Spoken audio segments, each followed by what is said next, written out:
श्री अवधूत पीठ प्रस्तुत श्रीपाद श्रीवल्लभ बोधामृत. कलियुगातील गुरु दत्तात्रेयांचा पहिला मानवी अवतार श्रीपाद श्रीवल्लभ होय. मानवाच्या कल्याणासाठी त्यांनी हा अवतार धारण केला.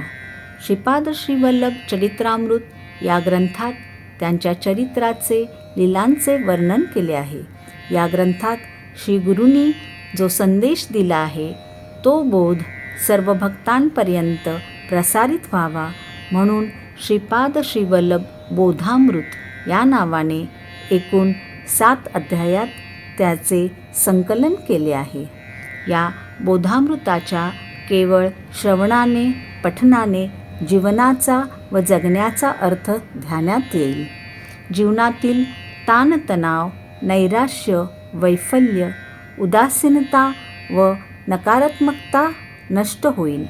सकारात्मक व आनंदी जीवनाचा मार्ग खुला होईल. सुखी जीवनाची गुरुकिल्ली निश्चितच सापडेल.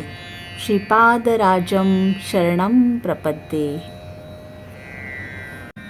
श्रीपाद श्रीवल्लभ बोधामृत अध्याय 5. अनघा लक्ष्मीचा अनघ म्हणजे दत्तस्वरूप होय. महासरस्वती, महालक्ष्मी आणि महाकाली या तिघांचे मिळून एक आगळे वेगळे दिव्य मातृत्व स्वरूप म्हणजे अनघा लक्ष्मीचा आविर्भाव. या कारणानेच अनघा लक्ष्मी ही महासरस्वती, महालक्ष्मी आणि महाकाली या तिन्ही रूपांनी एकत्र धारण केलेल्या तादात्म्य स्थितीचे स्वरूप आहे. या तिन्ही देवतांचा आधार अशी ही अतीत दिव्य शक्ती आहे.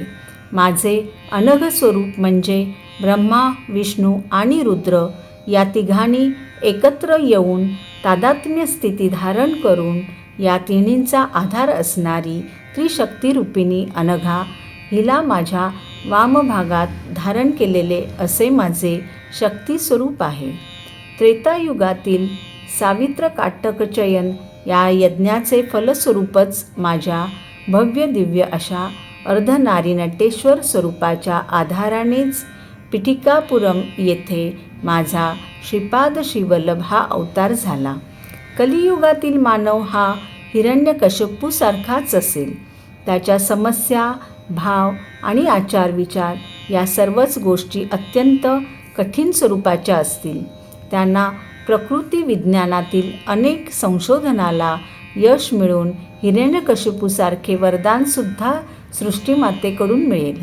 परंतु मला प्रल्हादासारख्या निष्पाप निरपराध भक्तांच्या संरक्षणार्थ नरसिंहाचा अवतार घ्यावा लागेल. यासाठी मी नृसिंह सरस्वती या नामरूपाने अजून एक दिव्य अवतार घेऊन गंधर्वपूर म्हणजेच गाणगापूर नगरीत प्रसिद्ध होईन. नाथ संप्रदायाप्रमाणे जीव 64 शाबर तंत्राचा उपयोग करून परमेश्वराशी तादात्म्य पावतो आणि आपला उद्धार करून घेतो. नाथ संप्रदायाचे आदिगुरु श्री दत्तात्रेय भगवानच आहेत. श्रीपाद श्रीवल्लभ हे साक्षात दत्तात्रेयच आहेत. बुद्धिबळाच्या पटावर 64 घरे असतात. श्री महाविष्णू, श्री महालक्ष्मीबरोबर वैकुंठ लोकात बुद्धिबळाचा डाव खेळतात. याचा गूढार्थ असा की 64 योनीमध्ये असलेल्या निरनिराळ्या जीवांच्या जीवनकलापांचे कर्मफळ आणि त्यांच्या परिणामित क्रियांचे साक्षात दर्शन घेत त्यांच्या त्यांच्या कर्मफळांच्या आधारावर त्यांच्यावर अनुग्रह करतात. मानवाच्या आध्यात्मिक अधिकारांवर त्यांच्या उन्नतीचा वेग आधारित असतो. प्रत्येक जीवाची दिव्यात्मा होण्याची आकांक्षा असते.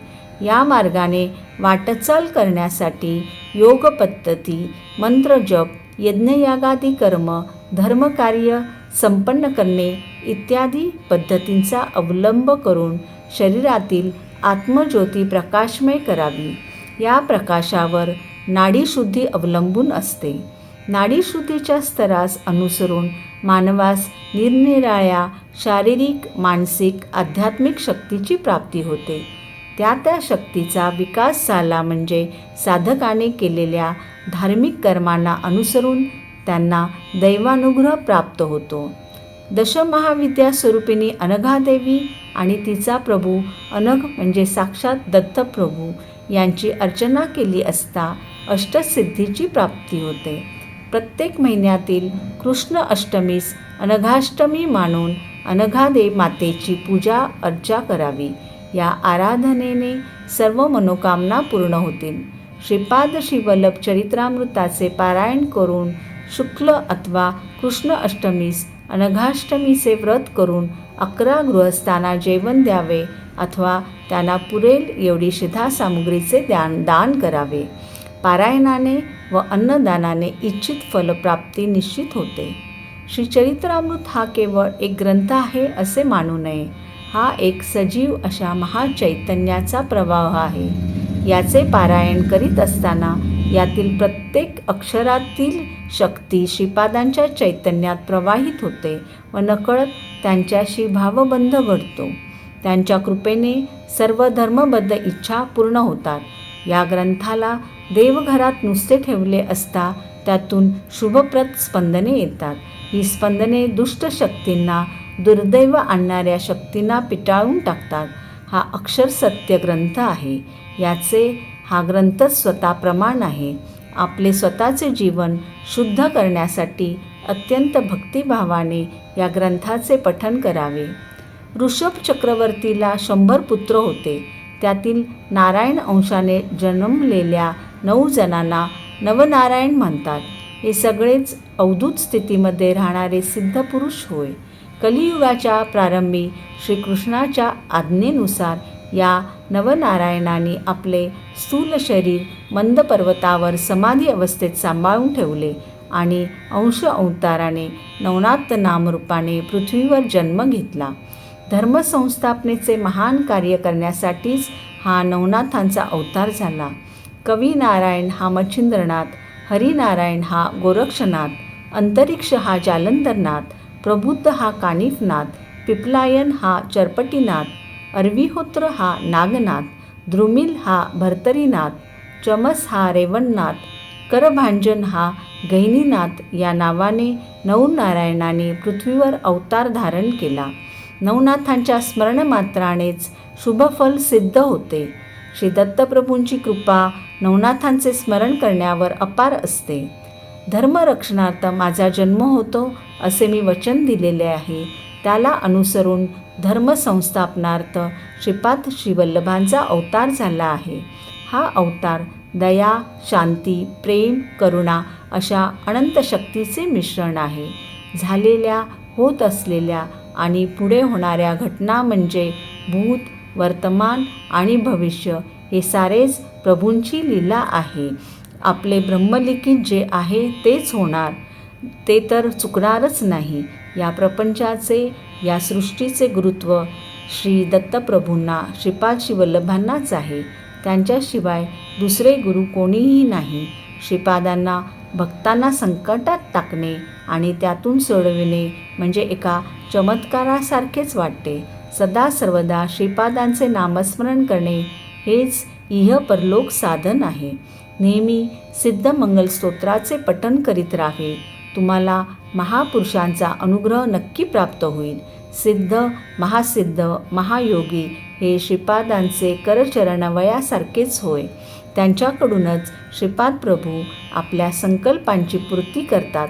समस्त सृष्टी तसेच सृष्टीचे रहस्य हे सगळे त्यांच्याच हातात असते. तुम्ही सदा सर्वदा त्यांचे स्मरण करा, ध्यान करा, अर्चना करा. सर्व सिद्ध तेच आहेत. मातेप्रमाणे ते तुमची रक्षा करतील. कोट्यावधी आईच्या प्रेमापेक्षा श्रीपादांचे आपल्या भक्तावरील प्रेम कितीतरी उच्च कोटीचे असते.